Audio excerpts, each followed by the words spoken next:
Olá, sejam muito bem-vindos ao nosso canal. Hoje, vamos mergulhar em uma das passagens mais debatidas, e ao mesmo tempo, mais reveladoras da Bíblia. Quando Jesus mudou o nome de Simão para Pedro, algo muito mais profundo do que uma simples troca de nome estava acontecendo. Muitas pessoas se perguntam, afinal, quem é a pedra sobre a qual a igreja é edificada? E o que, de fato, é a igreja? Prepare-se, porque a resposta que a própria Bíblia nos dá é poderosa e vai fortalecer a sua fé. Vamos direto à fonte, ao momento exato em que tudo aconteceu. Em Mateus capítulo 16, os discípulos estão com Jesus, e ele lhes pergunta quem eles acham que ele é. Simão, então, tem uma revelação divina, e declara, Tu és o Cristo, o Filho do Deus vivo. A resposta de Jesus é imediata e cheia de significado. Ele diz, Bem-aventurado és tu, Simão Barjonas, pois eu te digo que tu és Pedro, e sobre esta pedra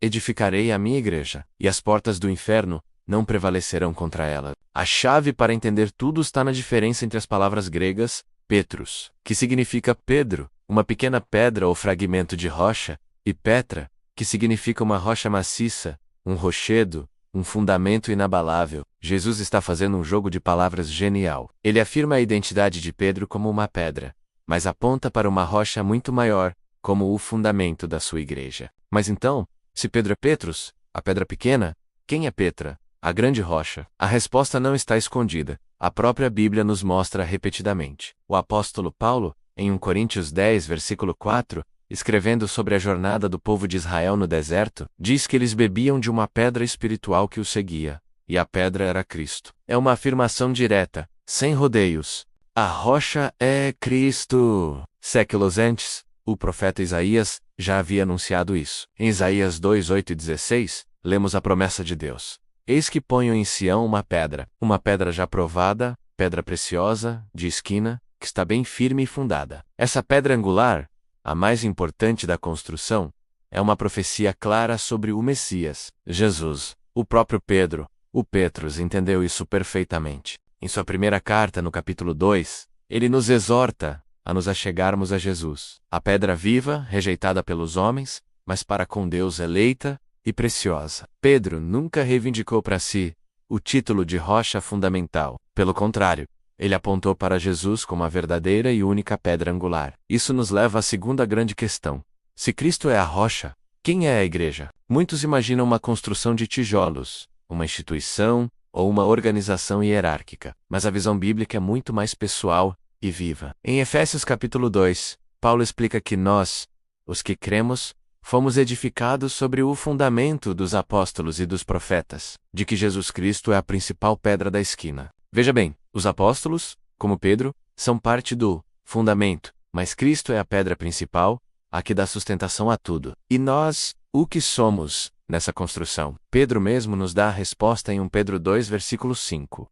Vós também, como pedras vivas, sois edificados casa espiritual. Isso é incrível. A igreja não é um lugar, a igreja são pessoas. Somos anith. Cada um de nós que confia em Cristo como Salvador é uma pedra viva, unida a Ele, a grande rocha, para formar uma casa espiritual, um templo vivo, onde Deus habita. Então, vamos unir todas as peças. Pedro, o Petrus, foi uma pedra importante, um líder fundamental na igreja primitiva, parte essencial do alicerce apostólico. Sua confissão de fé, Tu és o Cristo, é a verdade sobre a qual a igreja se firma. Mas a rocha, a pedra, o fundamento inabalável, sólido e eterno, é o próprio Jesus Cristo. E a igreja verdadeira somos nós, o povo do Deus, as pedras vivas de todas as nações e épocas, que estamos sendo edificados sobre ele. Nós não vamos a um prédio para ser vezes a igreja. Nós somos vezes a igreja quando nos reunimos. Cristo é a pedra. Nós somos a igreja. Que essa verdade maravilhosa transforme a maneira como você vê a si mesmo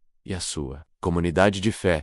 Espero que esta reflexão tenha abençoado sua vida. Se este conteúdo te ajudou a entender melhor a palavra de Deus, não se esqueça de deixar o seu like, compartilhar com alguém que precisa ouvir essa mensagem e, claro, se inscrever no canal para não perder nossos próximos vídeos. Muito obrigado por assistir e que Deus te abençoe. Até os próximos vídeos.